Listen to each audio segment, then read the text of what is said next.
누가복음 15번째 시간입니다. 오늘은 특별히 예수님께서 12사도를 택하여 부르시고 동시에 많은 제자들과 따르는 자들에게 하나님 나라의 백성으로서 살아야 될 도를 가르치심이 나옵니다. 6장 12절 말씀에요. 이때 예수께서 기도하시러 산으로 가사 밤이 새도록 하나님께 기도하시고 이렇게 시작하죠. 이때는 실제로 1장부터 11절까지 나왔던 그 안식일의 논쟁 사건 있죠. 그 논쟁 사건이라기보다는 당시 예수님의 사역 초기, 특별히 이때라고 할 때는 예수님께서 12사도를 부르신 때를 가르치는 것으로 보면 되십니다. 이때 예수께서 기도하시러 산으로 가셨다. 그래서 산으로 갔다 할 때 산은요, 헬라어 원어로 보면은 정관사가 앞에 붙어 있습니다. 영어로 보시면 the mountain 할 때 그 산 하는 건 뭐냐? 제자들도 그렇고 예수님도 그렇고 이 산은 예수님이 가셔서 기도하시는 산이다 다 아는 거죠. 사람들이 그 산 또 예수님이 기도하러 가셨구나 그렇게 생각하시면 됩니다. 근데 여기서 놀라운 표현은 뭐냐면은 예수님께서 기도를 하러 가셨는데 밤이 새도록 기도하셨다는 거예요. 밤이 새도록 기도하셨다. 이 표현 자체가 이 헬라어 원어 표현이 신약 성경에 여기서 유일하게 나옵니다. 이 밤이 새도록 밤이 샜다는 이 원어의 주로 사용은 의학적 용어인데 특별히 간호사가 병간호를 밤새도록 했다 할 때 쓰는 단어인데 여기서 누가가 여기 갖다 쓴 거죠. 이 예수님께서 12사도를 부르시기 전에 기도를 하시는데 왜 굳이 예수님께서 밤을 새면서 기도를 하셨나? 그러면 우리가 이제 밤을 새면서 기도하실 수도 있지 생각할 수 있는데 예수님께서 하나님 아버지와 밤새 교제하시고 대화를 나누신 거죠. 근데 밤새 샜다고 하는 누가의 표현을 했을 때 우리가 생각해 볼 수 있는 것은 이것이 예수님께서 12사도를 택하시는 그 과정 자체가 굉장히 중요했던 사건이라고 말을 할 수 있고 동시에 중요한 건 뭐냐면은 예수님이 하나님의 아들로서 인간의 몸을 입고 이 땅에 오셨는데 그러면 예수님이 또 주로 전지하시는 부분들을 많이 드러내셨죠. 그렇다면은 누구를 택하실지 이미 아시지 않았을까 생각이 들었는데 왜 굳이 택하시기 전에 12명의 사도를 택하시기 전에 이 시간을 보내셨냐? 거기에 대한 우리가 의미를 생각해 봤을 때 뭐냐면은 예수님께서 이 택하시는 과정을 하나님 아버지를 의지하여 그분의 뜻을 함께 나누면서 결정하셨다는 걸 볼 수가 있습니다. 우리가 여러분 인생 가운데서 중요한 결정을 하실 때 어떠한 과정을 거치시나요? 누구한테 물어볼 수도 있고 정보를 더 얻을 수도 있고 여러 가지 우리가 생각을 해보고 장단점을 따져보고 하죠. 근데 여러분들 중요한 결정하실 때 하나님 앞에 나가서 기도하십니까? 제가 저도 삶 가운데 어떠한 중요한 결정들을 내렸을 때 기도했던 순간들이 좀 기억이 나는데요. 특별히 멜번에 오게 됐을 때, 특히 멜번 서부교회를 생각했을 때 기도했던 것이 기억이 납니다. 멜번 저는 그 시드니에 있으면서 제 마음은요, 이 다민족 2세 사역에 좀 마음이 더 많이 있었어요. 그 교회 전에 있던 교회도 약간 그런 교회였고 다민족 2세 사역. 그래서 한인교회 사역은 마음이 없었습니다, 솔직히. 근데 놀랍게도 멜번 서부교회 이야기를 딱 들었어요. 처음에 들었는데 멜번? 그래서 멜번 서부? 거기가 어딘데요? 그러면서 근데 이제 이상하게 기도가 나오더라고요. 기도가 나오고 기도를 하는데 마음이 좀 뜨거워지고 놀랍게도 기도하는 가운데 하나님께서 제 마음을 바꾸시는 것을 경험했습니다. 그리고 전 그때 그 기도는요, 제가 여러분들을 만나기 전에 했던 기도예요. 멜번 서부교회 와본 적도 없고 계신 성도님들 뵌 적도 없는데 기도하는 가운데 하나님께서 그 부르심에 대한 확신과 평안을 주시더라고요. 우리가 여러분들도 인생에서 중요한 결정들을 내리실 때 기도했던 순간들 기억이 나시죠? 그때 하나님께서 함께 하셨고 말씀하셨고 인도하심을 느끼셨죠? 혹시 여기서 지금 인생의 중요한 결정을 내리시기를 결정을 앞두고 계신 분들이 계시지 않는가 모르겠습니다. 예수님이 하신 건 뭐냐? 예수님이 하신 거는 기도의 자리에 나가셨다는 거죠. 그 중요한 결정. 결국엔 뭐냐면은 기도의 자리에 나가지 않는다는 것은 하나님과 관계하지 않고 하나님의 뜻을 무시하고 내 뜻대로 하겠다는 거예요. 기도를 하겠다는 것은 하나님의 뜻을 존중하고 하나님 뜻대로 따라가겠다는 것을 의미합니다. 우리가 인생에 꼭 중요한 결정뿐만 아니라 크고 작은 결정들을 내릴 때 우리가 정말 핵심적으로 해야 될 게 뭐냐? 기도해야 되는 거죠. 기도의 자리에 나가십시오. 하나님께서 여러분들에게 여러분들과 함께하기 원하시는 거예요. 중요한 어떤 결정을 잘 내렸냐 못 내렸냐 그 중요한 것이 아니라 하나님이 함께하셨냐 함께하지 않으셨냐 그게 중요하다는 거죠. 13절 말씀에 밝음에 그 제자들을 부르사 그 중에서 12를 택하여 사도로 칭하셨다 그래요. 밤을 새셨습니다. 날이 밝았어요. 그런데 여기서 잘 누가의 표현을 보면은 제자들을 부르셔서 그 중에 사도를 택하셨다 그런 표현인데 여기서 제자라는 단어과 사도라는 단어를 구분하는 것을 저희가 볼 수가 있습니다. 제자라는 단어는 헬라어로 마테테스라는 단어인데요. 영어로는 disciples라고 번역이 되어 있지만은 또 learner or student 그래서 배우는 자, 학생, 따라가는 자 이렇게 번역이 되고요. 사도라는 단어는 헬라어로 아포스톨로스라는 단어인데 one who is sent 그래서 보내심을 받은 자란 뜻을 가지고 있습니다. 근데 이미 예수님께서 우리가 그 전에 4장 5장을 거치면서 베드로와 요한과 야고보와 레위 등을 이제 제자로 부르시는 것들을 봤죠. 근데 그거 부르시는 것과 다르게 구별돼서 이때 12명을 부르시는 사건이 나옵니다. 그렇죠? 그래서 이 6장 이 14절부터 16절까지 가면은 12명의 이름이 나오죠. 그래서 이 사도 그러니까 누가가 12명의 사도를 부르는 것을 강조한 이유는 뭐냐? 예수님께서 사도직에 대한 특별한 의미를 부여하시는 걸 볼 수가 있어요. 그래서 누가가 사도행전에 가면은 결국에는 1장을 시작할 때 예수님께서 승천하신 이후에 초대교회가 시작하기 전에 가룟 유다가 자살하는 것을 기록하고 그 다음에 마띠아가 가룟 유다를 대신해서 12명 중에 한 명의 사도가 되는 것을 기록을 하고 있습니다. 그리고 나중에 8장 9장에 가면은 사도 바울을 이제 이방인의 사도로서 예수님께서 다메섹 도상에서 만나셔서 그를 사도로 부르신 장면이 나오죠. 그래서 저희가 생각하는 사도직은 예수님께서 기도하시고 개인적으로 부르신 사람들만 사도인데 특별히 12사도와 이방인의 사도인 사도 바울만 사도직을 가지고 있다고 생각을 하고 있습니다. 이제 근데 이게 이렇게 동의하지 않는 분들이 다른 교회 가운데 계세요. 지금 저희 세대에서도 계신데 특별히 신사도 운동이라고요. 거기 신사도 운동에 계신 분들은 본인들도 예수님의 개인적인 부르심을 받아서 사도직을 받았다 하시는 분들이 계십니다. 뉴 아포스톨릭 무브먼트라고 그러는데 그분들이랑 저희 이제 개혁 신앙은 동의하지 않죠. 저희가 보는 것은 예수님께서 이렇게 특별하게 구별하셔서 12명 세우시고 12명이 왜 중요하냐? 12명이 예수님께서 시작하시는 새로운 하나님 나라의 근간이 되기 때문에 그렇습니다.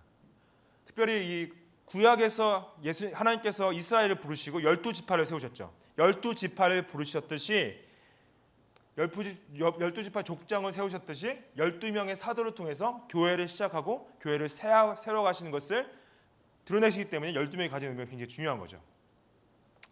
근데 저희가 이 명단을 봤을 때 6장 14절부터 16절에 나온 명단이 실제로 마태복음부터 사도행전까지 4번 반복해서 언급되는 것을 볼 수가 있는데요. 이 명단을 제가 한 명 한 명 이제 다 설명을 드리는 것보다 저희가 한 분만 좀 짚고 넘어가기 원하는데 특별히 예수를 파는 자 될 가룟 유다 마지막에 나온 사람 있죠. 예수를 파는 자 될 가룟 유다라고 기록을 했는데요. 마태복음에서는 이 가룟 유다를 차라리 세상에 태어나지 않는 것이 더 좋을 뻔한 사람이라고 소개를 하고 있습니다. 그러면 굳이 예수님께서 자신을 배반할 자를 왜 12사도 중에 한 명으로 택하였는지 저희가 정확하게 이유를 다 알 수는 없어요. 근데 저희가 성경을 통해서 알 수 있는 것은 가룟 유다가 어떻게 예수님을 대했는지는 저희가 볼 수가 있습니다. 사도로 부르심을 받았음에도 불구하고 성경에서는요 가룟 유다가 예수님을 부를 때 주여라고 부른 적이 없습니다. 항상 랍비라고 불렀어요. 그 아도나이라고 부르지 않고 랍비라고 불렀습니다. 그건 뭐냐면은 예수님을 선생으로만 생각한 거죠. 또 두 번째는 이 유다가 등장하는 장면을 보면은 결국에는 돈에 관련된 부분이 나왔을 때만 등장을 해요. 특히 뭐 향유를 부었는데 그거 향유 아깝지 않냐? 그거를 팔아가지고 가난한 사람들에 나눠주면은 더 좋을 텐데, 아니면은 정말 은 30냥을 받고 예수님을 팔죠. 그런 것들 보면은 결국에는 예수님과의 관계보다 물질이 더 중요했던 걸 볼 수가 있죠. 그리고 또 이 관계, 이 이름의 12명의 순서대로 적혀졌을 때 대부분 이 순서대로 적는 이유를 예수님과 얼마나 가깝게 관계했는가의 순서로 봅니다. 그래서 마지막에 기록된 걸 봐서 유다가 예수님과 관계가 그렇게 친밀하지 못했다. 그리고 예수님을 특별히 영적 메시아로 바라보지 못하고 정치적 메시아로 바라봤음을 볼 수가 있습니다. 의심한 거죠. 그래서 이 사도로 부르심을 받았음에도 불구하고, 수많은 사람 중에 12명이 한 명을 부르심에도 불구하고 예수님을 의심하고 예수님과 가까이 나가지 않고 예수님과의 관계보다 물질을 더 중요하게 생각을 볼 수가 있죠. 근데 이 유다가 배반을 하긴 했지만은 우리가 알죠. 나중에 12명이 다 배반을 한 거. 예수님이 체포되시는 당시 12명이 다 배반했죠. 다 도망갔지만은 11명은 회개하고 돌아왔죠. 회개하고 돌아와서 결국은 예수님의 이름으로 순교까지 하게 되죠. 하지만은 유다는 어떻게 보면은 회개할 수 있는 기회가 있음에도 불구하고 본인의 죄를 본인의 목숨으로 감당하기 원했던 거예요. 다른 사람들은 자신들의 그 죄악을 예수님의 그 죽음 앞에 맡겼지만은 이 가룟 유다는 자신의 목숨으로 책임을 져줬던 거죠. 저희가 예수님을 따르는 사람들로서, 사도는 아니지만은 저희가 예수님의 제자로서 따르고 있지 않습니까? 예수님을 믿는 모든 사람들이 예수님의 제자로 부르심을 받았는데, 어떻게 보면은 우리가 예수님을 따르는 가운데 우리가 유다와 같지 않나 돌아보아야 될 필요가 있습니다. 내가 예수님과 관계가 멀지는 않나, 예수님을 믿고는 있나, 그냥 주일날만 나와서 예배하는 건 아닌가, 예수님의 관계보다는 내가 세상의 물질을 더 중요하게 생각하고 있지는 않는가, 자신에게 질문 던져봐야죠. 어떻게 보면 우리가 일주일 내내 예수님을 배반하고 있다가 나오는 거 아닌가.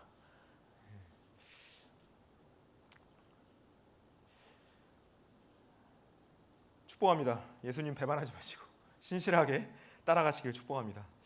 17절 말씀 보시면요, 예수께서 이제 이때부터 이제 제자들과 함께 내려오셔서 평지에 서셨다고 그래요. 그리고 제자들의 많은 무리와 예수님의 말씀도 들었다 나오는데, 여기서 이 6장 후반부는요, 실제로 마태복음의 5장부터 7장까지 나오는 산상수훈과 평행 구조를 가지고 있던데, 여기서 이제 이 누가는 그 산상이라고 표현하지 않고 평지라고 표현했죠. 그래서 평지수훈이라고도 얘기를 하는데, 이유는 뭐냐? 산에서 내려오면은 대부분 산 중턱에 있는 평지에서 예수님께서 가르치신 거예요.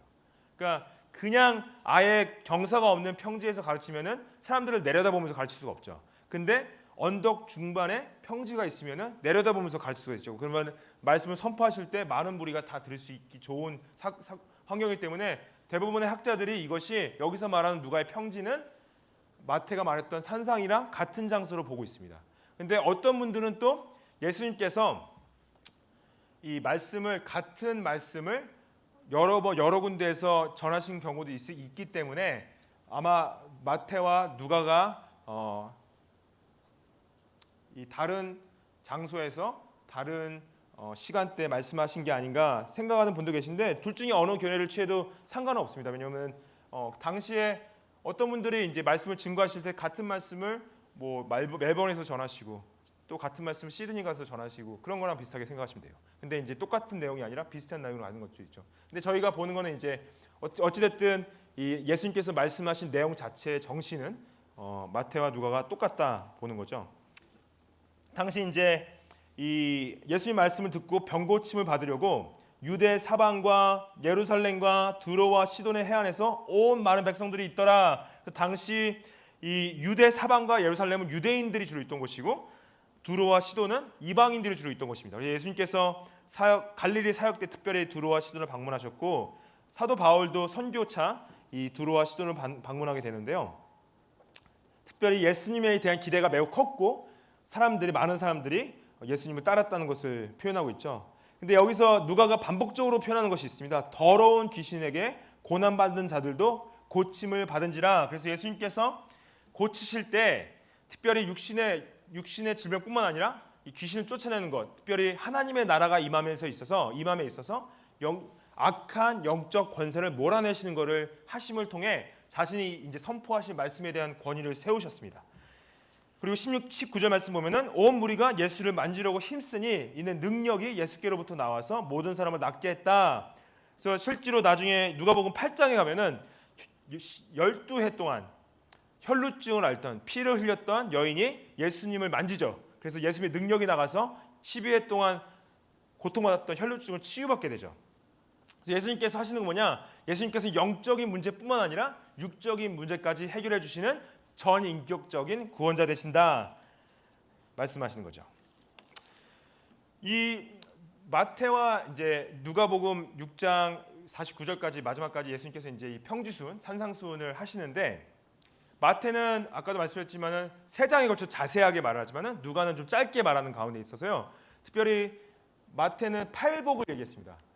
8가지 복을 얘기했지만은 여기서 누가는 4가지 복을 얘기해요. 4가지 복을 얘기한 다음에 4가지 화를 얘기합니다. 4가지 저주를 얘기하죠. 그래서 이제 오늘은 예수님께서 말씀하셨던 복에 대한 부분만 제가 말씀을 드리려고 하는데 여러분들 세상 사람들이 말하는 복이 무엇인가요? 세상 속의 사람들이 말하는 복, 흔히 생각하는 복 하면은 떠오르시는 게 뭐가 있죠?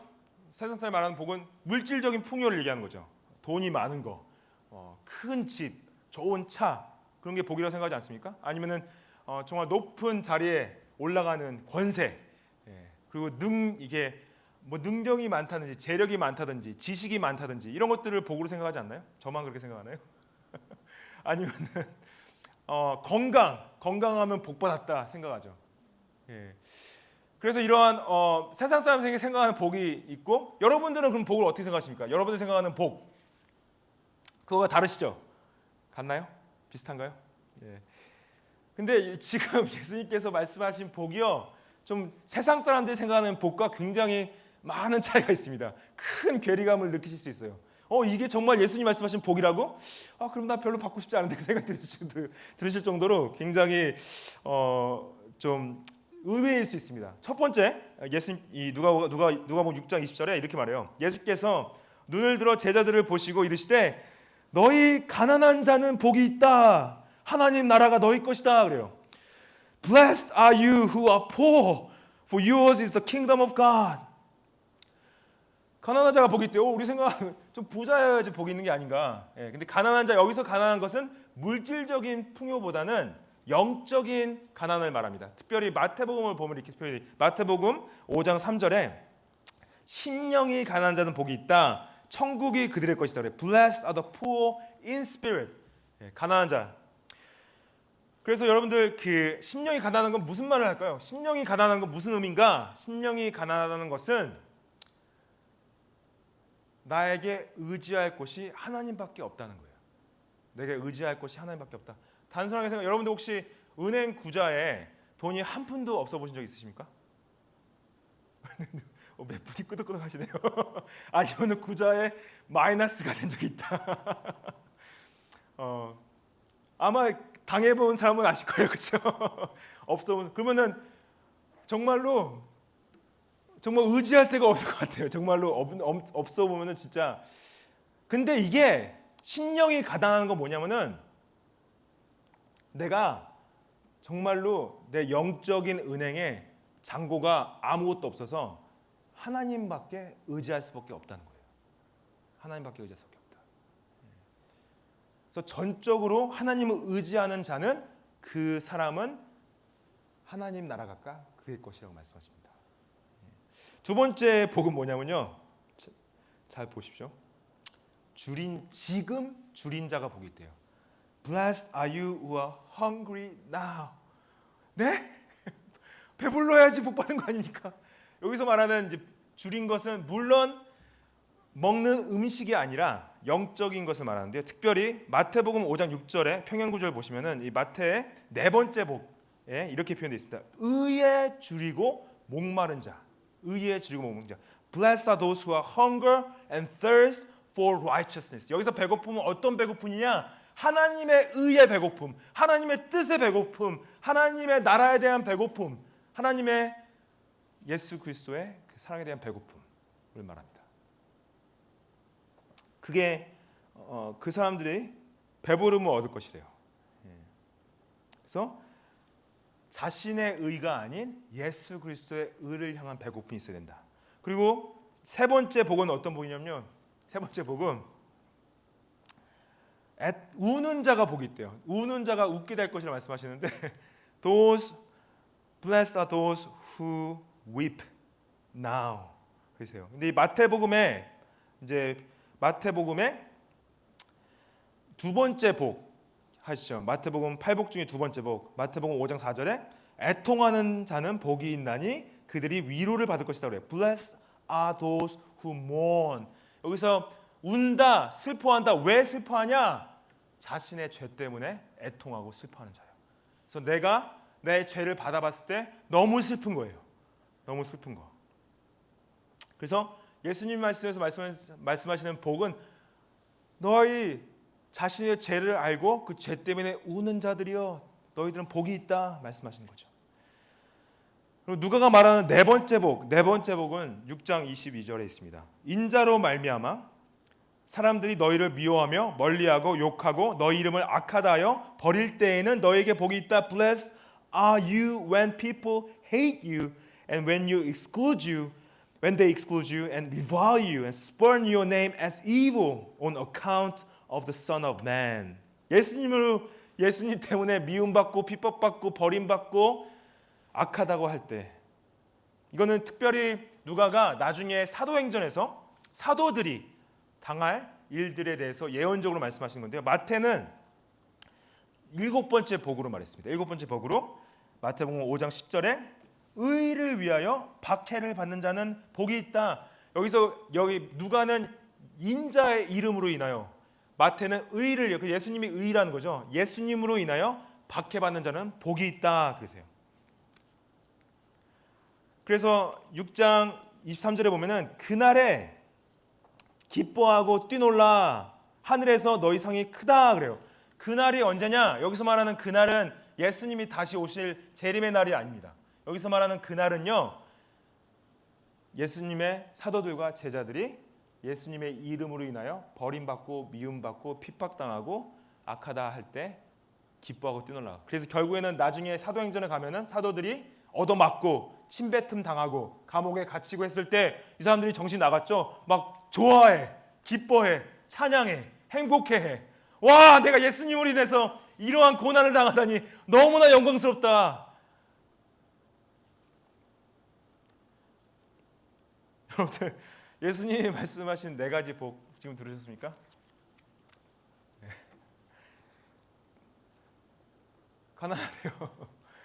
가난하래요, 배고프래요, 울래요, 미움 당하래요. 나 이런 거 예수님을 믿으면 이런 복 받는 줄 몰랐는데. 네, 그런 분들 계세요? 이제 누가가 네 가지 화를 얘기해요. 네 가지 화. 이 네 가지 화는 이미 말했던 네 가지 복과 대조되면서 말을 하고 있습니다. 누가복음 6장 24절에 그러나 화 있을진저 너희 부요한 자여 너희는 너희의 위로를 이미 받았다. 여기서 화는 뭐냐? 심판을 얘기하는데 어떠한 심판이냐? 회개하지 않고 돌아오지 않는 사람들을 향한 심판의 저주를 말합니다. 화. Woe to you who are rich. 그래서 20절에 제가 가난한 자를 어떠한 사람에 말씀드렸어요. 가난한 자는 어떤 사람이냐? 심령이 가난한 자. 그래서 자신이 영적으로 의지할 것이 아무것도 없어서 하나님밖에 의지하지 않는 사람들을 가난한 자라고 말씀하셨죠. 그럼 여기서 부자들은 어떤 사람? 여기서 말하는 부자들은 물질적인 부를 말하는 것이 아닙니다. 물질적인 부자를 말하는 것이 아니라 하나님 외에 의지할 것이 많은 사람들, 하나님 말고 자신을 의지하는 사람들, 자신으로 충족한 사람들. Those who are self-sufficient are the rich. 영적인 교만함을 말하는 거죠. 나 하나님 없이 살 수 있어. 하나님 없이 잘 살 수 있어 하는 사람들. 두 번째 화는 6장 25절에 화 있을진저 너희 지금 배부른 자여 너희는 줄일 것이다. 제가 아까 배고픈 사람들, 줄인 사람들을 어떻게 설명드렸습니까? 배고프고 줄인 사람들은 의에 줄인 사람들, 하나님의 의에 줄인 사람들, 특별히 예수 그리스도의 의에 줄인 사람들이 줄이지 않게 될 것이다 말씀하셨죠. 여기서 말하면 그럼 반대로 배부른 사람들은 뭐냐? 예수 그리스도 의가 필요 없고 자기 의에 차 있는 사람들이에요. Self-righteous. 내가 잘못한 거 아무것도 없어. 나는 충분히 좋은 일을 많이 했어. 내가 사람들에게 많이 베풀었어. 내가 많은 것들을 행하고 선을 행했어. 나는 의로워. 하나님의 의는 필요 없어. 예수 그리스도의 의는 필요 없어. 하는 사람들이 영적으로 배부른 자들이라는 거죠. 그리고 지금 웃는 자여 세 번째 화 있을진저 지금 너는 웃는 자여 너희가 애통할 것이다. 아까 제가 슬퍼하라. 무엇 때문에 슬퍼한다고 그랬죠? 무엇 때문에 애통한다고 그랬죠? 복 있는 사람들은 자신의 죄 때문에 애통하고 자신의 죄 때문에 운다고 그랬죠. 그럼 여기서 웃는 자들은 뭐냐? 여기서 웃는 자들은 자신이 죄가 없다고 생각하는 사람들이에요. 나 잘못한 거 아무것도 없는데 내가 무슨 죄가 있어 하는 사람들이 지금 웃고 있는 자들이죠. 그래서 지금 웃고 있는 자들이 애통하고 울게 될 것이다 하는 건 뭐냐? 하나님의 심판대 앞에 섰을 때 자신의 죄를 회개하지 않은 걸로 인해서 슬퍼할 것이다. 심판 가운데 하나님의 그 심판을 무서워할 것이다 말하는 거죠. 네 번째 화 26절에 이렇게 나와 있습니다. 모든 사람이 너희를 칭찬하면 화가 있을 것이다. 아까 대조되는 구절은 뭐였습니까? 예수님의 이름으로 말미암아, 인자의 이름으로 예수님의 의로 말미암아 핍박당하고 미움받고 버림당하고 고난당하게 되는 사람들에게 기뻐하라 말씀하셨죠. 여기서 이거를 대조적으로 모든 사람이 너희를 칭찬하면 화가 있다는 건 뭐냐면요, 결국에는 진리를 타협했다는 거예요. 누구의 칭찬을 받기 원하는 거죠? 만약에 하나님의 칭찬, 예수님의 칭찬을 받게 되면은 세상에서 핍박받을 수밖에 없지만은 세상의 칭찬 받는 것은 진리를 포기하고 세상과 타협하고 세상의 길로 나아가는 사람들은 세상의 칭찬을 받을 것이다 말씀하시는 거죠. 여러분들 누구의 칭찬을 받기 원하십니까? 세상의 칭찬을 받기 원하세요? 하나님의 칭찬을 받기 원하세요? 여기서 그들의 조상들이 거짓 선지자들에게 이같이 했다. 이게 뭐냐? 이스라엘 백성들이 하나님이 보내신 하나님의 선지자들의 말을 듣지 않고 하나님의 선지자들은 핍박을 했습니다. 거짓 선지자들의 말을 듣고 우상을 숭배하고 하나님의 뜻을 거스렸죠. 결국에는 세상의 칭찬을 구했던 사람들. 여러분들 정말로 우리 자신한테 솔직해지잖아요. 정말로 솔직해지면은 여러분들이 구하는 복이 어떤 복입니까? 세상의 복 아니에요? 나도 좀 누리고 싶고, 나도 좀 좋은 거 먹고 싶고, 나도 좀 안정되고 싶고 건강하고 싶고 아닙니까? 나도 좀 있고 싶고, 왜 저 사람들만 누려야 되는데 나도 좀 가지고 싶은데, 아니에요? 저만 그런 겁니까? 세상 사람들한테 칭찬받고 싶은데, 나 예수님 따르는 것 때문에 손해받고 싶지 않고 핍박당하고 싶지 않고, 나는 이 세상 저 세상에서만 복 아니라 이 세상에서도 복 받고 싶다 하는 게 저희 마음 아니에요? 내가 왜 손해봐야 되는데, 내가 왜 희생해야 되는데, 내가 왜 포기해야 되는데. 여러분들 어떠한 복을 받기 원하세요?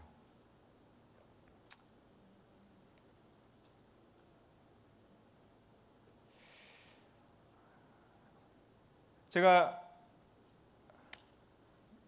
왜 예수님께서 이렇게 복을 내셨을까? 차라리 부자가 되세요.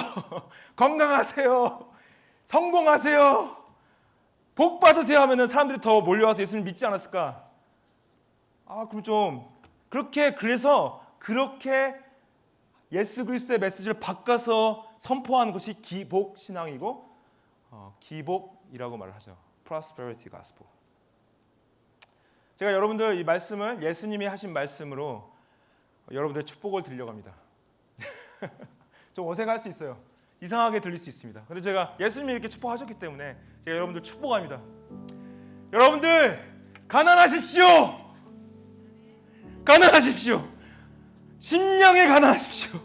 하나님만을 전적으로 의지하십시오. 하나님만을 믿으십시오. 여러분들 배고프십시오. 하나님의 의로 배고프십시오. 예수 그리스도의 의로 배고프시고 그분에게 순종하십시오. 여러분들 슬퍼하세요. 슬퍼하십시오. 자신의 죄로 말미암아 애통하고 슬퍼하십시오. 여러분들 축복합니다. 미움 받으십시오. 핍박 받으십시오. 버림 받으십시오. 예수님의 칭찬을 받으세요. 그날에 우리가 기뻐하고 뛰놀기 원합니다. 하늘의 상이 큽니다.